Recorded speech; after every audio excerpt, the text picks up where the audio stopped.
Jim Rohn disait souvent: ne commence jamais ta journée tant qu'elle n'est pas terminée sur le papier.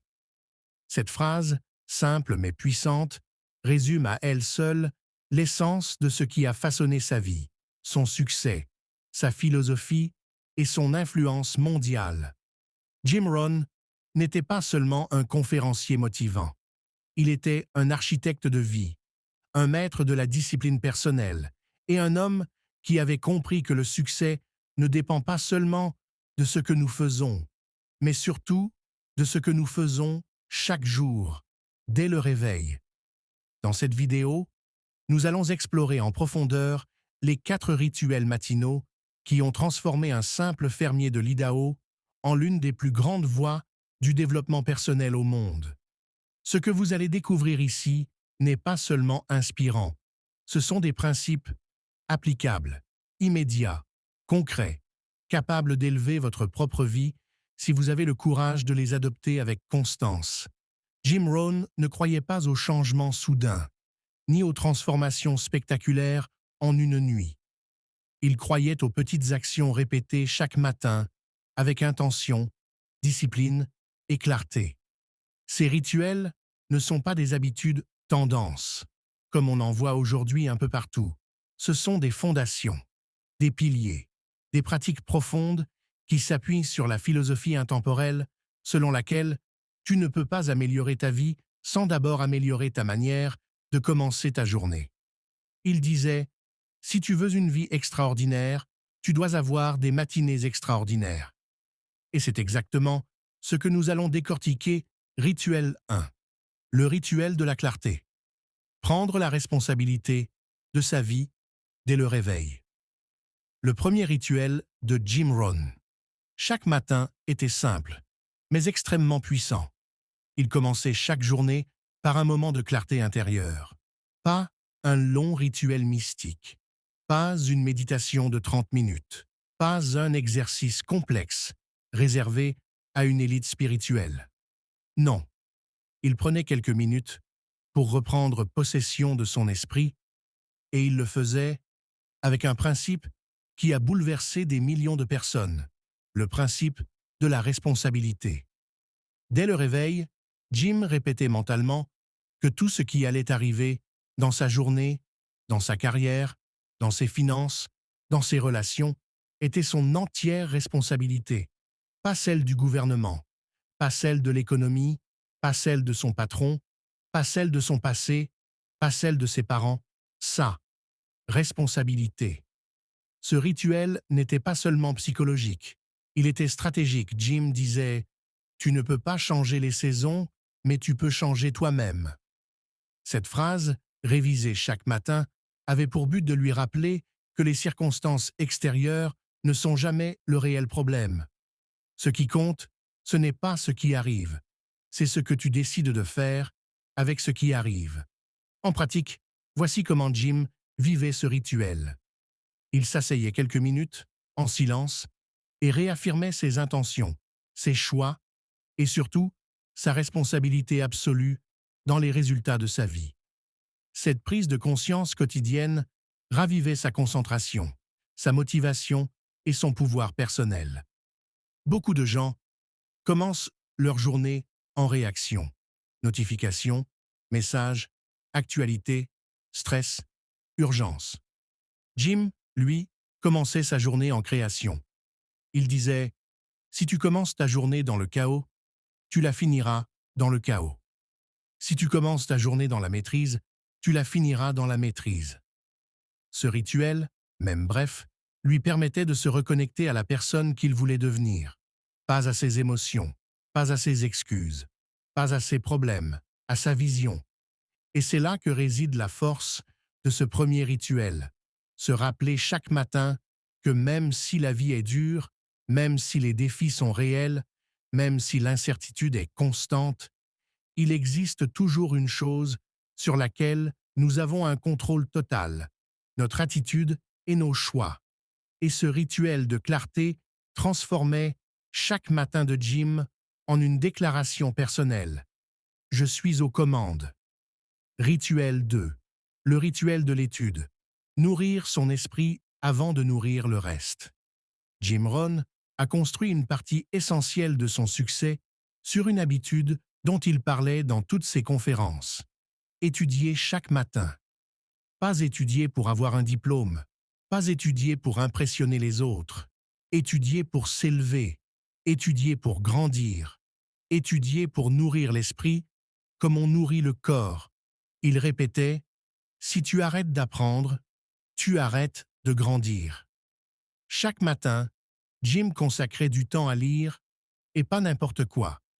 Il lisait des livres de philosophie, de leadership, d'histoire, de finances personnelles et surtout des biographies. Pour lui, les biographies étaient la preuve vivante que les grands leaders ne sont pas des êtres extraordinaires, mais des personnes ordinaires qui ont fait des choix extraordinaires. Il lisait également la Bible, pas seulement comme un texte religieux, mais comme un livre de sagesse, de discipline et de principes intemporels. Pour Jim, la lecture n'était pas un luxe, c'était un devoir. Il disait « Les pauvres ont une télé, les riches ont une bibliothèque ». Le matin était pour lui le moment idéal pour apprendre, car l'esprit est encore frais, encore neuf, encore malléable. Il savait que ce qu'il lisait le matin façonnait sa manière de penser toute la journée. Et ce qu'il pensait influençait ce qu'il décidait. Et ce qu'il décidait déterminait ses résultats. Son rituel d'étude incluait aussi l'écriture. Jim prenait des notes, beaucoup de notes.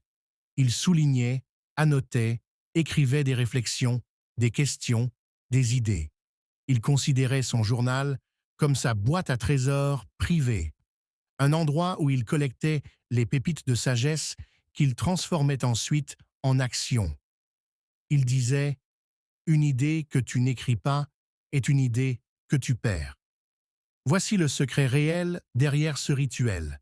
Jim ne lisait pas pour accumuler de l'information, mais pour transformer son identité. Il savait que la qualité de sa vie dépendait de la qualité de son esprit. Il savait que tu ne peux pas bâtir une vie exceptionnelle avec des pensées ordinaires. Alors, il élevait ses pensées dès le matin, jour après jour, lecture après lecture, page après page. Et c'est exactement ce qui a fini par transformer un jeune homme perdu, fauché et sans direction en mentor des plus grands leaders du développement personnel, comme Tony Robbins. Jim Rohn a compris que le matin, l'esprit est un terrain fertile, et ce que tu y plantes façonne le reste de ta journée, de ta semaine, de ton année et de ta vie. Rituel 3, le rituel de la planification. Construire sa journée au lieu de la subir. S'il y a une phrase de Jim Rohn qui résume parfaitement son troisième rituel, c'est bien celle-ci. Ne commence jamais ta journée tant qu'elle n'est pas terminée sur le papier. Jim croyait profondément que l'absence de plan mène automatiquement à l'échec, que l'improvisation est l'ennemi de la productivité, que les journées perdues deviennent des semaines perdues, puis des mois, puis des années. Et c'est pourquoi, chaque matin, il planifiait. Il ne se lançait jamais dans sa journée sans avoir défini clairement ce qu'il voulait accomplir, ce qu'il devait faire, et surtout, ce qu'il ne ferait pas. Pour Jim, planifier n'était pas un acte administratif, c'était un acte de leadership personnel. Et voilà comment il le faisait. Il prenait quelques minutes pour écrire les 3 à 6 tâches les plus importantes de sa journée. Pas une liste interminable, pas un agenda surchargé, pas une montagne de responsabilités.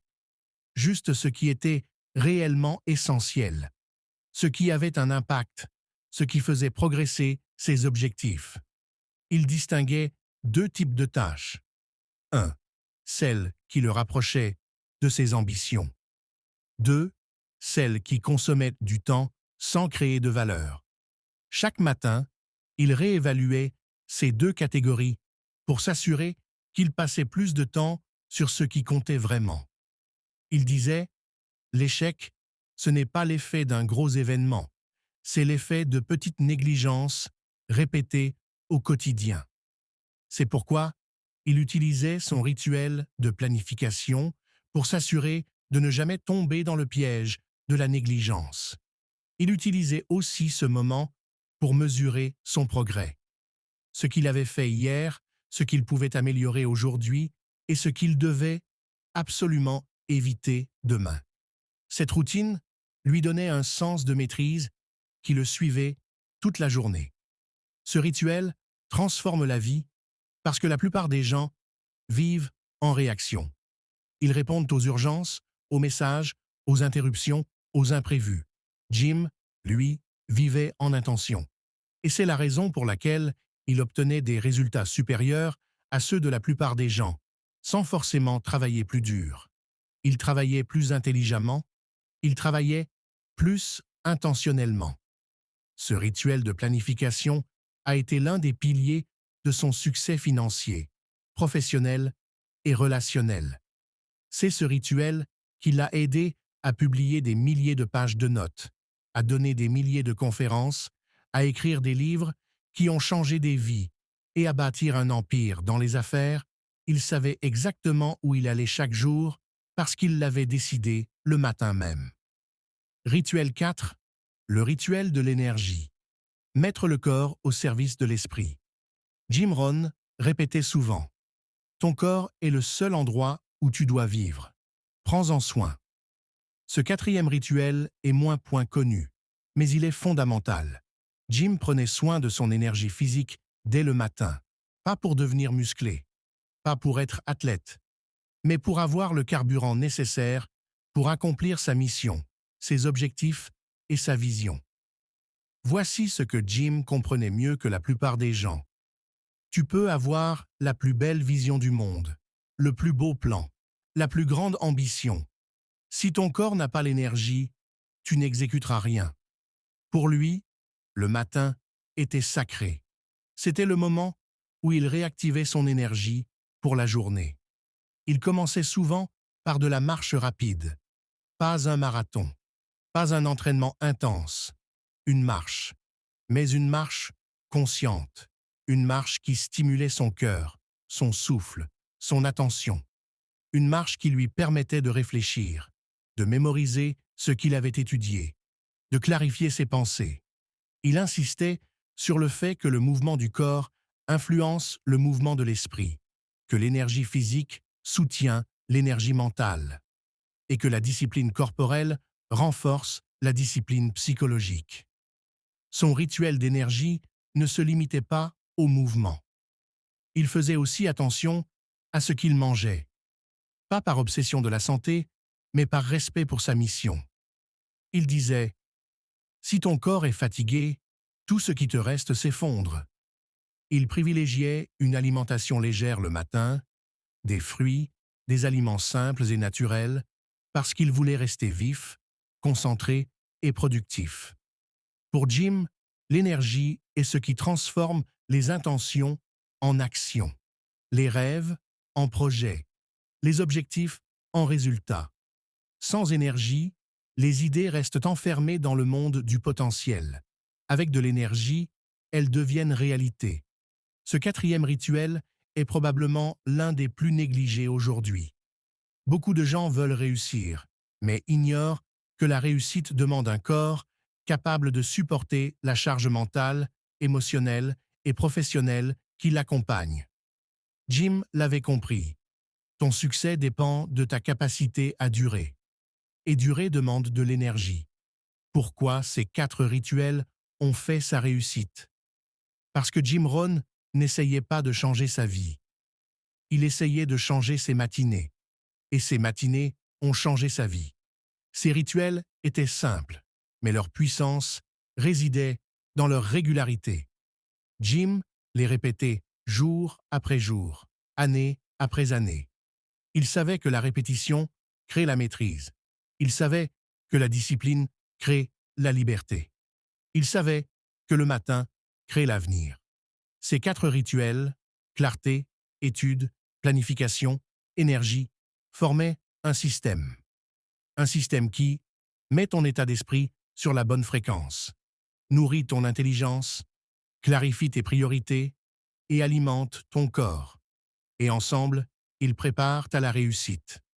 Pas la réussite spectaculaire, rapide et superficielle, qu'on voit souvent aujourd'hui, mais la réussite réelle, durable, profonde, construite sur des décennies d'amélioration personnelle. Le véritable héritage de Jim Rohn.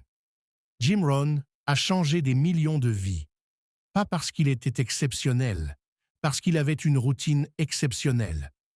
Ce qu'il a enseigné au monde n'était pas seulement une philosophie, c'était une pratique, une manière de vivre, une manière de se réveiller, une manière de se transformer petit à petit. Et c'est ça, son vrai message. Tu n'as pas besoin d'être extraordinaire pour réussir. Tu dois simplement être discipliné chaque matin.